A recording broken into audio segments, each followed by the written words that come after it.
今日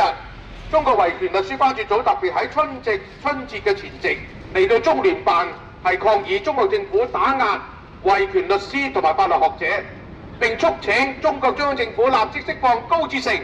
陳光誠、范家峰、郭飛雄、謝恩寵，讓佢哋回家過年，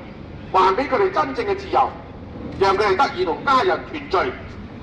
首先講高志成，佢失蹤多時，喺去年3月底短暫再度失蹤，到現在咧係全無音訊。近日喺1月20號，美聯社記者公開高律師喺舊年4月初嘅一個訪問內容，透露高律師自從09年2月失蹤之後14個月以嚟，佢係被關押喺不同嘅省地，係多次係備受酷刑同埋不人道嘅對待。呢啲一切嘅細節係使我哋感到非常之憤怒同埋痛心。